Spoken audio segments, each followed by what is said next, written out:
They didn't even wait for the lawyer to speak. She'll get nothing. Dad hated her. That's what my sister Melina said. First thing, no hesitation. The moment I stepped into the room.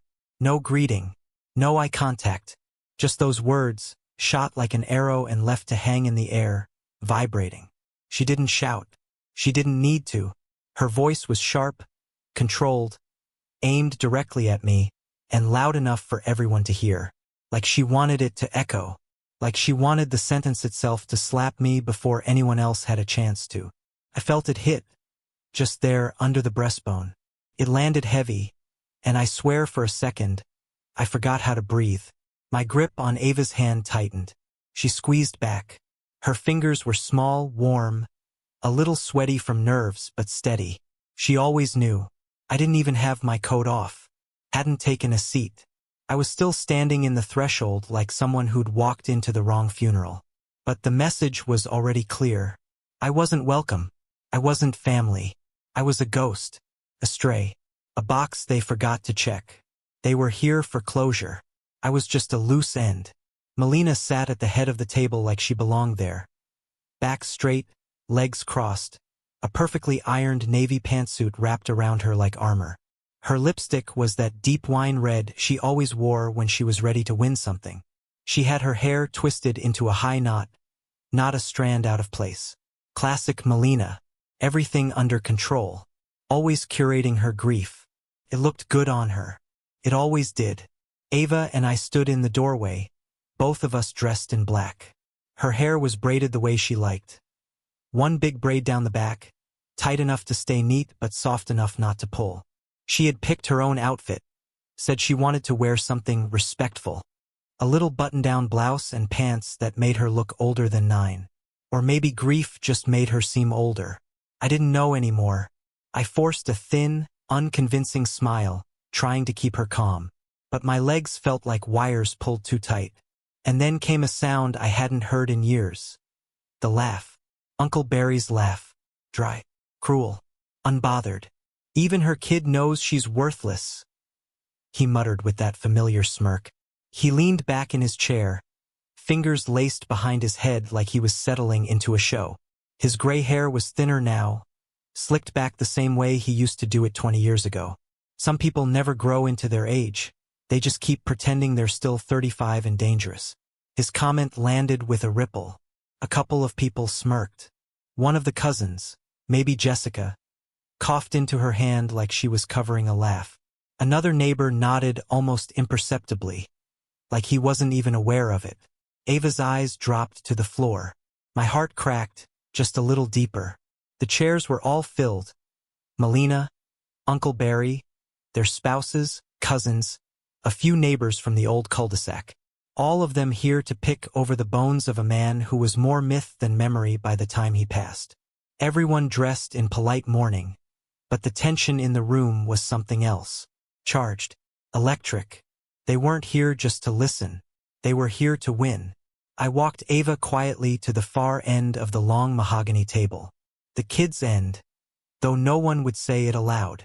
My heels clicked against the hardwood floor in a rhythm that sounded too loud for the occasion. The chair I chose creaked when I sat. Ava climbed into the one next to me, folding her hands in her lap. Her feet didn't touch the ground. She kept them still, but I could tell she wanted to swing them. She always did when she was nervous. Melina turned her head toward me slowly, like a villain in some old black and white film. She smiled. Not warmly. It was that pity-soaked in poison kind of smile. "You know this is pointless, right?" she said, her voice cool, smooth, elegant even, a blade wrapped in velvet. "Dad rewrote the will, cut you out completely. He said you were dead to him." I didn't respond. What was there to say? I didn't even flinch. I just nodded slightly like I understood, like I agreed. But inside, I felt like I was watching myself from somewhere far away, like I was floating just above the table, looking down at a stranger in my body, trying to hold it together. Why did I even come? That question had lived in me for 3 days, ever since the letter showed up. No return address, no explanation, just a small envelope with my name, the date, time, and Mr. Donovan's office address. Typed. Formal. The kind of thing that felt like a summons. First, I thought it was a mistake. Meant for someone else. Or maybe a cruel joke. One final jab from the man who hadn't spoken to me in almost a decade. But then Ava had found me staring at it. We were in the kitchen. I hadn't even opened the envelope yet. She saw my face, tilted her head. "What's that?" I told her. She looked at it quietly, then said, "Maybe there's something you need to hear." And just like that, I knew I was going. Not for them. Not for money. Not even for answers. But because of that tiny seed of hope she planted in my chest. Hope I thought I'd uprooted a long time ago. Hope that maybe, just maybe, there was something in there for me. A note. A line. A truth. Something to explain why he had shut the door that day. And now here we were. Ava and me. Back in a room I'd sworn I'd never step into again. Surrounded by people who had buried me long before they buried him. It had been 8 years since I last saw any of them. 8 years since I packed our lives into 2 suitcases and left without saying goodbye. Ava was 1.5 at the time. I left because I had to. Because every conversation with my father ended in ice or fire. Frosty silence or red-hot blame. Because every holiday felt like performing surgery with no anesthesia. Smile, nod, bleed quietly. They never asked why I left. They didn't want to know. Or maybe they already had their answer and preferred it over the truth. Melina told the story for me. Isabel ran off. She couldn't handle real life. She gave up on the family. She abandoned our father. Played well. Fit their narrative. Clean, blamable.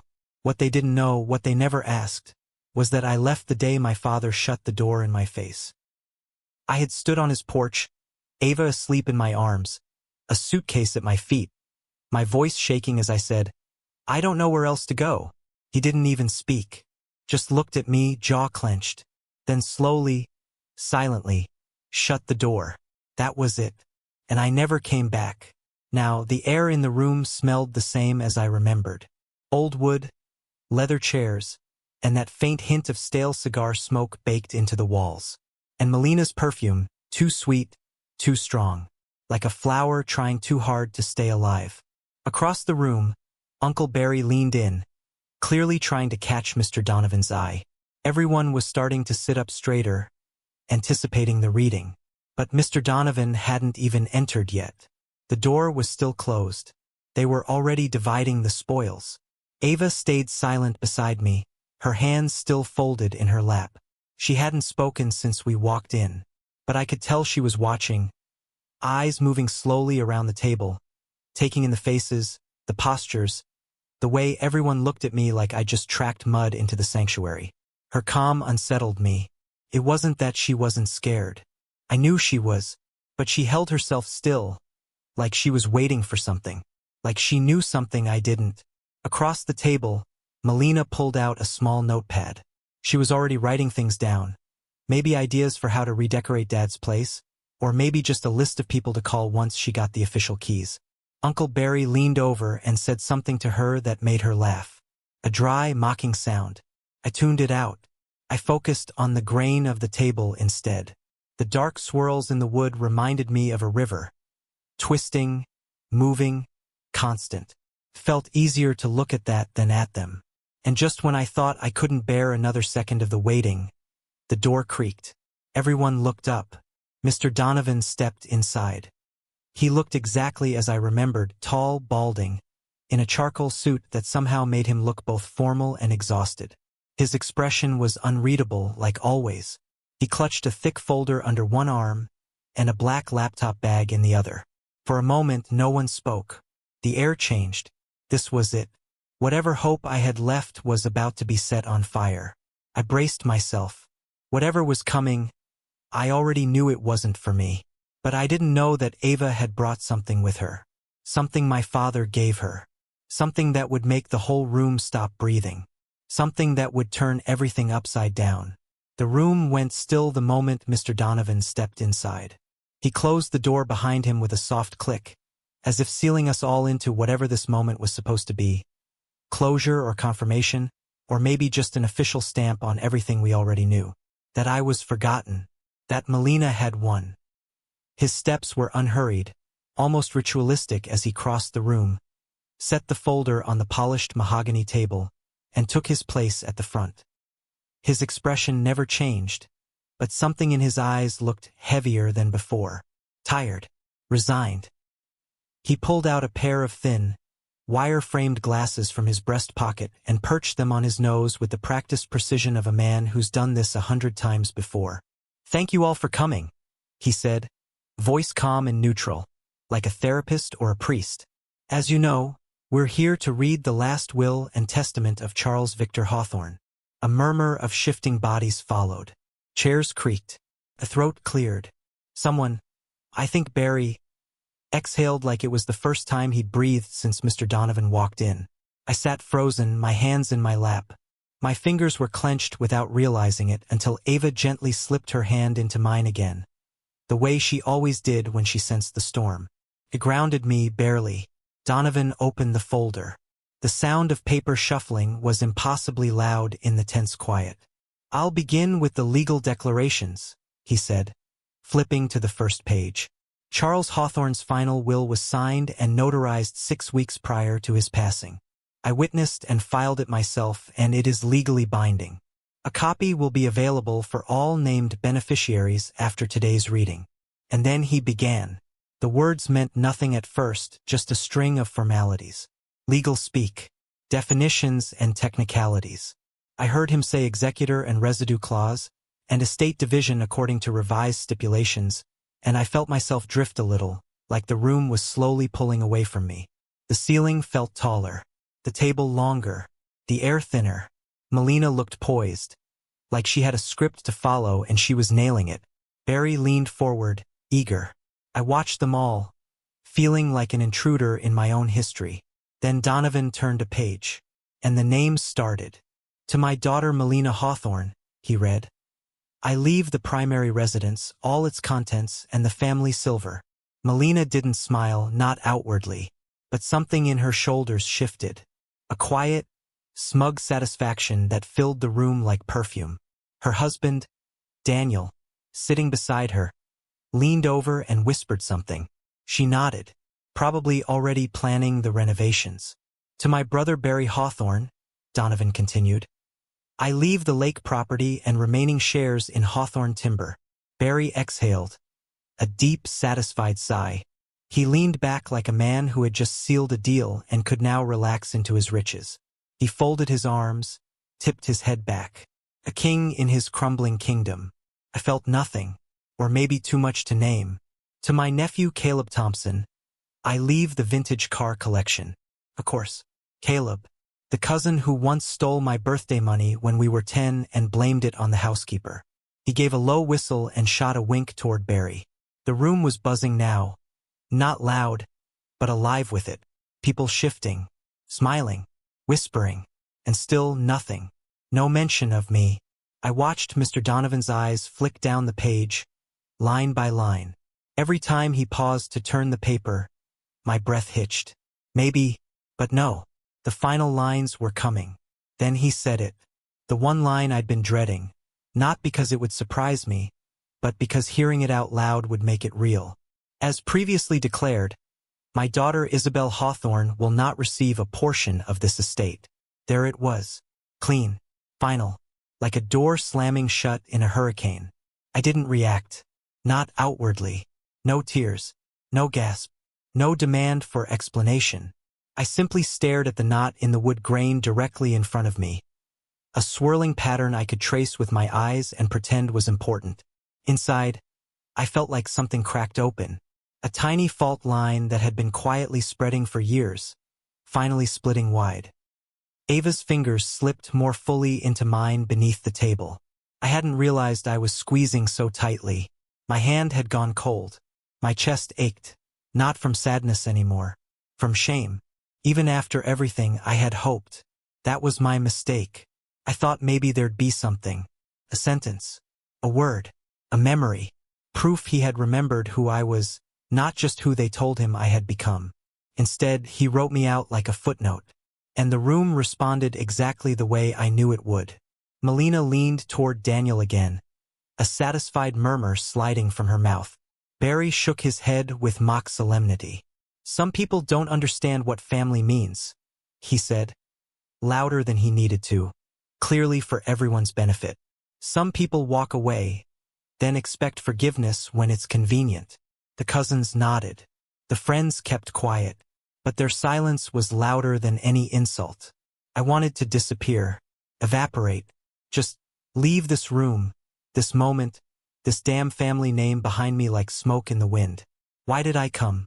Why did I let Ava see this? I was about to stand, to gather her hand in mine and walk out with whatever dignity I had left, when Ava moved. She shifted in her seat, sat up a little taller. Her voice, when it came, was quiet, barely louder than a whisper. But in that silence, it cut like a bell. You forgot the video. The words were simple, steady, delivered with the calm of someone speaking a truth, not starting a fight. Every head turned. Melina blinked. Barry frowned. Donovan froze, mid-page. Even I didn't understand. What? I whispered to her, confused. She didn't look at me. Her eyes were on Donovan. The video Grandpa gave me, she said. He said it was for you if it ever got ugly. The last word hung in the air like smoke. I stared at her. The words didn't compute. What video? I asked again, my voice cracking, but Ava still wasn't looking at me. She reached into her backpack. The simple purple one she insisted on bringing even though I told her she wouldn't need anything. She unzipped it slowly, calmly, like she was pulling out a notebook or a snack. Instead, she produced a white envelope. It was slightly bent from being inside the bag, but sealed tight. My name was written on the front. Underneath it, scrawled in unmistakable capital letters, was my father's handwriting. For the lawyer. Only if it gets ugly. Couldn't breathe. Ava, I started, voice trembling. Where did you get this? She looked up at me then. Not scared. Not proud. Just certain. Grandpa gave it to me, she said softly. The last time I saw him, you were at work. I went with Ms. Haley to drop off your birthday card. He was waiting on the porch. I blinked hard, trying to piece it together. I remembered that day. I had let her go with our neighbor while I worked a double shift. I thought it was harmless. A simple drop-off. He must have spoken to her. They must have talked. Alone. Mr. Donovan reached out across the table, slow and cautious. May I? He asked. Ava nodded, handing him the envelope. His hands trembled slightly as he tore the seal. Inside was a small black USB drive, unmarked. There was also a note, a single handwritten page. Donovan read it in silence. His eyes widened just slightly. He nodded once, then again. When he finally spoke, his voice was quieter. There is a video, he confirmed. It's from Charles. It was recorded before this final revision of the will. According to the note, it is to be played only if the reading becomes contentious. He looked up, scanning the room. His gaze landed on Melina, then on Barry, then back to me. No way, Melina said, her voice rising. He never mentioned any video. That's not legal. That's not part of the process. Barry leaned forward, cigar long forgotten. We don't even know what's on that thing, he barked. Could be anything. It's dated, signed, and authenticated, Donovan said calmly.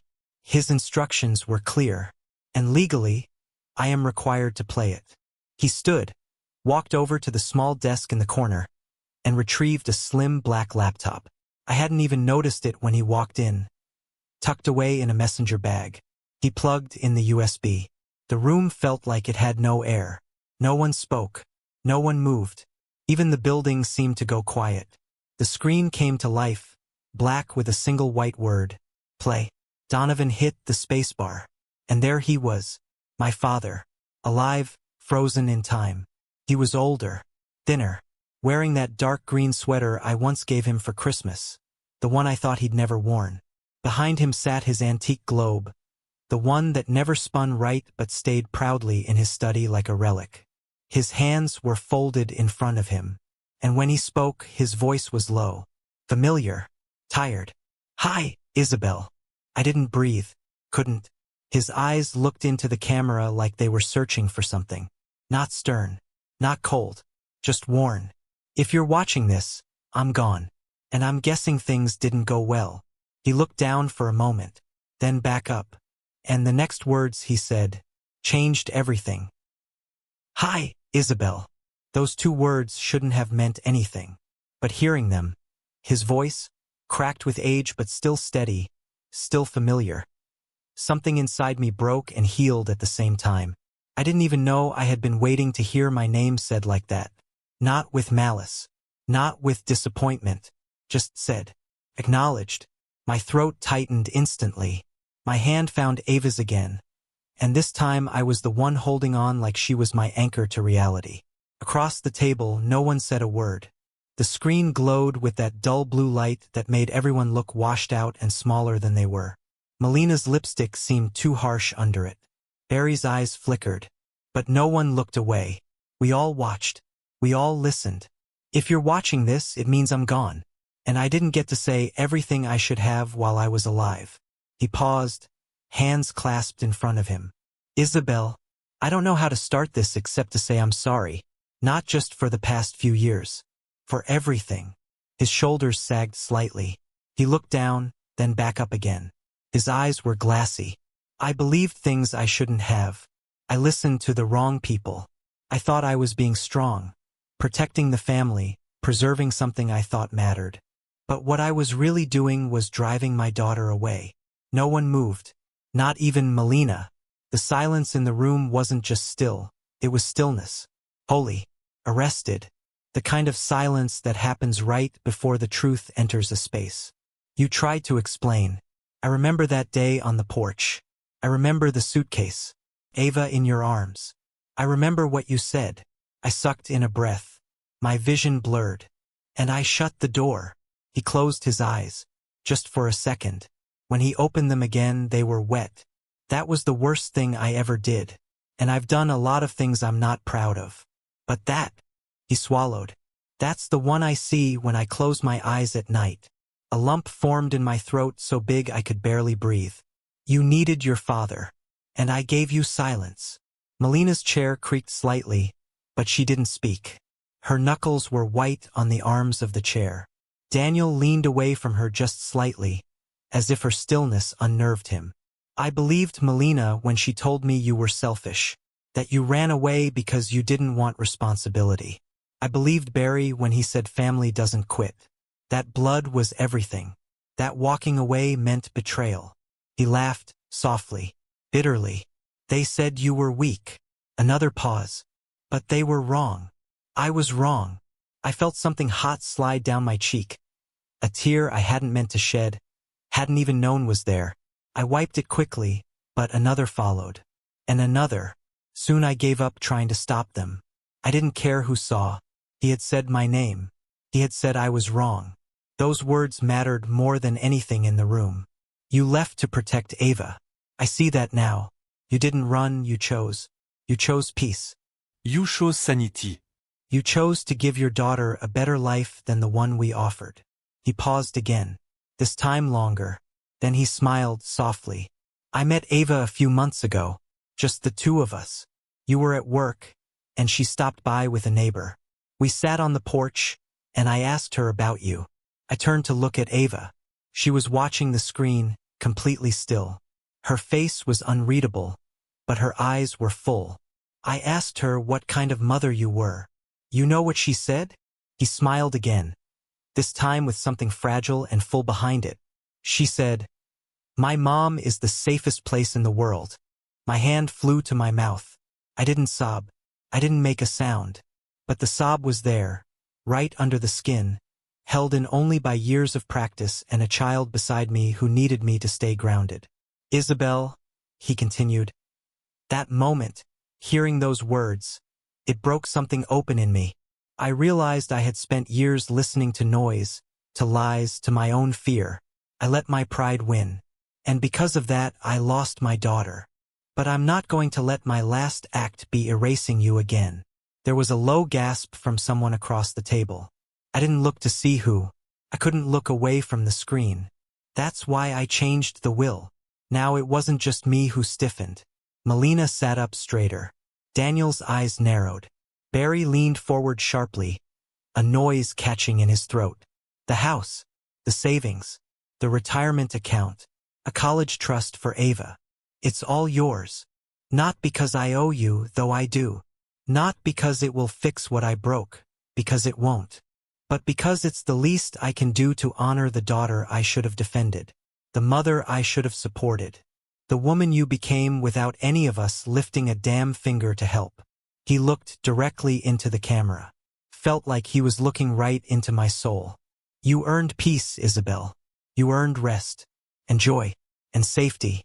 You gave all those things to your daughter, even when you had none yourself. So let them be angry. He didn't look away. Let Melina glare. Let Barry complain. Let them scream about what's fair. They didn't see you, but I did. In the end, I did. A noise finally came from Melina. A sharp inhale, half disbelief, half fury. Her eyes had gone hard and narrow, and her mouth opened slightly, as if she wanted to interrupt, to demand something, to fix it. But she didn't. Not yet. The room was too sacred, still too filled with his voice. I'm proud of you, he said finally. And I love you. His voice cracked on that last part. I always did. I just didn't know how to show it. He looked down, breathing in deep. Then he looked back at the camera one final time. Tell Ava thank you. The screen went black. No music. No fade out. Just silence. But not the same kind of silence we'd walked into. This one was heavy. Sacred. Like something holy had just passed through the room and no one dared speak until it had fully left. I stayed still. My hand still covered my mouth. Tears streamed freely now. I wasn't sobbing. I wasn't shaking. I just cried. Quietly. Cleanly. Like something inside had finally been cracked open and the grief was leaving gently instead of exploding. No one moved. No one spoke. Even Donovan sat frozen. His hand still hovering above the mousepad like he hadn't quite come back into his body yet.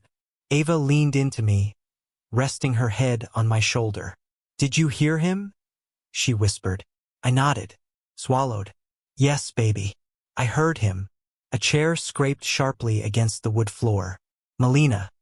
She stood suddenly, pushing back with enough force to startle even Daniel. Her bag was already in her hand. Without a word, she turned and left the room. Her heels clicked furiously down the hallway outside.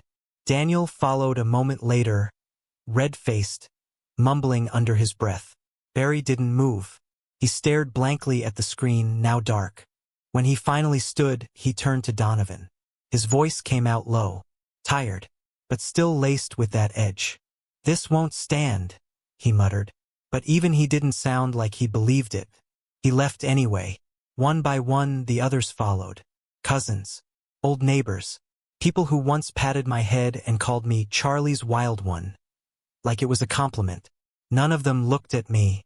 A few nodded stiffly. Respect? Pity? I didn't know. Didn't care. Soon, the room was empty except for me, Ava, and Mr. Donovan. He closed the laptop carefully, then reached for the folder. There will be some paperwork, he said gently. But everything's in place. Charles made sure of that. I nodded. Still couldn't speak. He offered me a kind, unguarded smile. Maybe the first time I'd ever seen one on his face in all the years I knew him. Then he left too. And we were alone. Ava and me. Just like it had always been. The silence that remained wasn't the cold, hard silence of rejection. It was the silence of something finished, settled, transformed. I looked at my daughter. She was still holding my hand, still sitting tall, still watching me with those knowing eyes too old for 9, too soft to be jaded. I didn't know, I said finally. My voice was hoarse. I didn't know he recorded that. I didn't know he gave you anything. She nodded. I kept it safe, she said simply. Why? She tilted her head. Because he told me you might need to hear him, and I had needed it more than I ever admitted, even to myself. Not just the apology, not just the inheritance, not even the acknowledgement, What I had needed was the truth. His truth. The part of him I thought I'd never know. And now I did. Because of my daughter. Because of her strength. Because she carried something so fragile for so long and never once doubted it would matter. "Thank you," I whispered. She looked up. "For what?" "For being braver than me," I said. "For holding on to something I had let go of." She smiled. "Just a little." "I just wanted you to hear him," she said. And I had. The room was still echoing with his voice. Even though the screen had gone dark and the last word had been spoken. It was like the air had changed. Not in the way perfume changes a room, but in the way a storm breaks the heat, with that sudden, holy stillness that makes everything else irrelevant for a while. I sat there, unmoving, as if getting up too soon would somehow break the spell. My heart was beating slow now, tired from the weight of it all. But inside, somewhere deep and real, I felt something I hadn't known I was even allowed to feel anymore. Relief. Not because I'd won. Not because of money or property or payback. But because for the first time in a decade, I had been seen, heard, remembered, vindicated, yes, but more than that, understood. My father's voice was still in my head. "I'm proud of you. You gave your daughter what I never gave you. You earned peace." Words I never thought I'd hear. Words I didn't know could even exist in his voice. And now they belonged to me. They didn't erase the pain, but they rewrote something deep inside the wound. Across from me, Ava shifted slightly, still watching me with those wide, steady eyes. There was something unshakable about her, something wiser than I could explain. She reached over and brushed a tear from my cheek with her thumb. "You're not crying anymore," she said softly. I smiled through the dampness on my face. "No," I said. "I'm not." Took a long time to move. I think part of me wanted to stay in that room forever, just to hold on to what had happened there. Like if I left, it would all fade or maybe be revealed as a dream. But the truth was too deep now to vanish. Eventually, I stood. My legs ached from being still so long. Ava slid off her chair and slipped her hand into mine, like she'd been doing her whole life. And in a way, she had. From the moment I left that house with her at my hip, all we had was each other. All we'd had was this quiet, invisible thread between us, pulling tight when the world tried to push us apart. Now we walked out together. We stepped into the hallway just as Mr. Donovan returned. He gave a small nod of acknowledgement, the kind of look someone gives when they've just watched something sacred happen and don't know how to name it. "There's a private office you can use if you need a moment," he said gently. "Thank you," I whispered. We followed him down a short hall. He opened a door into a small room. Plain, quiet, but warm. A desk, a lamp, a couch that had seen too many uncomfortable conversations. He handed me a folder, thicker than I expected. "These are the revised documents," he said. "There are a few signatures required, and we'll arrange everything else in the next week." I nodded, but I wasn't ready to open it yet. The idea of touching anything my father had left behind still felt heavy, sacred. Donovan hesitated at the door. Then he said something unexpected. "For what it's worth, Isabel." I knew he cared. I didn't always know how much, but I saw it in the way he asked about you, even when he pretended he wasn't asking. I blinked. "You did." He nodded. "Regret can make people cruel. Or quiet. Sometimes both." But he carried it. Right to the end. He left the room without waiting for me to reply. I sank onto the couch, the folder resting on my lap like something radioactive. Ava sat beside me. We didn't speak for a while. Just existed. Just breathed. "I didn't think he would change," I said quietly. Ava leaned her head on my shoulder. "I think you changed first," she said. I turned to her, startled. "What do you mean?" "You left. You got strong. You didn't stay where you were hurting. That's brave." Maybe he finally saw it. Her voice was so calm, so matter-of-fact, like she was explaining gravity. I wrapped my arm around her and held her close. She didn't know how much I had needed those words. Eventually, we stood again. I tucked the folder into my bag, and we walked back into the main hallway. The building was quieter now. Most of the other families who had come for appointments had left. The receptionist gave us a kind smile as we passed. Outside, the air was cool. Early spring. The kind of day where everything still feels a little gray, but the wind carries the scent of something new. Ava tilted her face up to the sky. "It doesn't feel heavy anymore," she said. "No," I replied. "It doesn't." On the drive home, Ava was quiet, but not tense.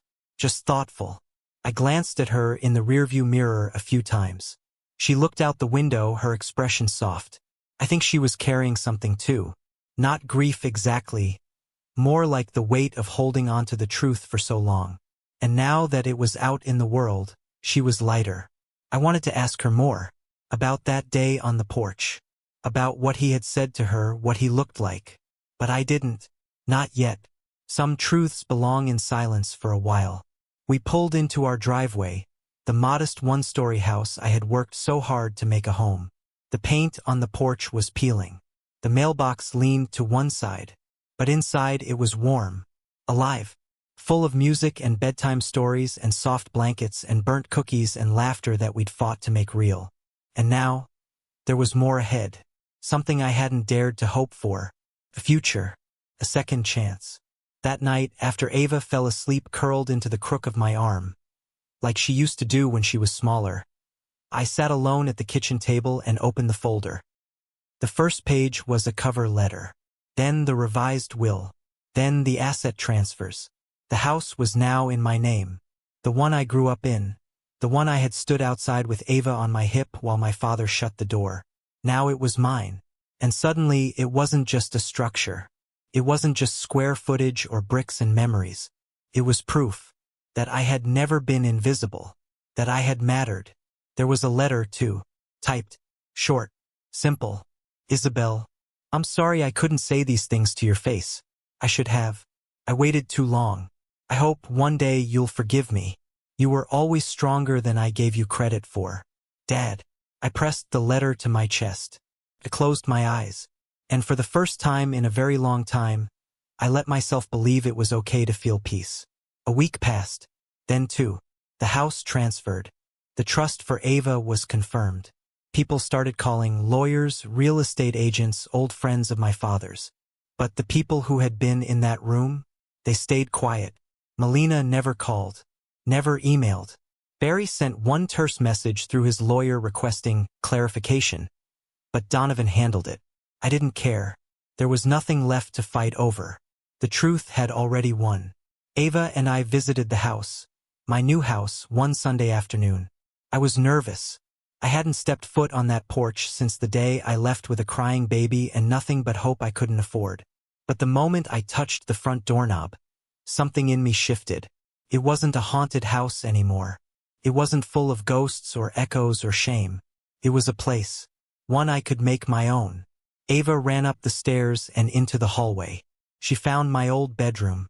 She stood there for a long time, her small hands running along the windowsill. "It's smaller than I imagined," she said. I smiled. "Everything from childhood is." We didn't move in right away, but I began going there on weekends, fixing things, clearing out old boxes, sorting memories. It wasn't easy. Every drawer had a ghost. Every closet held something sharp. But with every trip, it got easier. Ava helped me choose a color for the front door. We painted it together, soft blue. I bought a wind chime for the porch. She chose the sound, low and musical like soft bells. And one night, as I stood on the porch in the fading light, I thought of everything that had led here. The years of silence, the shame, the lies, the loneliness, and the tiny, steady light of my daughter's love. The thing that had never once gone out, even when everything else had. I whispered into the wind, not expecting an answer. "I heard you, Dad. And I believe you." Sometimes truth comes too late to fix everything, but not too late to change what comes next. So no, I didn't leave that room broken. I left with my daughter's hand in mine. I left with my father's words echoing in my chest like a benediction I never thought I'd receive. And for the first time in years, I didn't walk away wondering who I was. I knew. I was Isabel Hawthorne, daughter, mother, survivor. and now finally whole.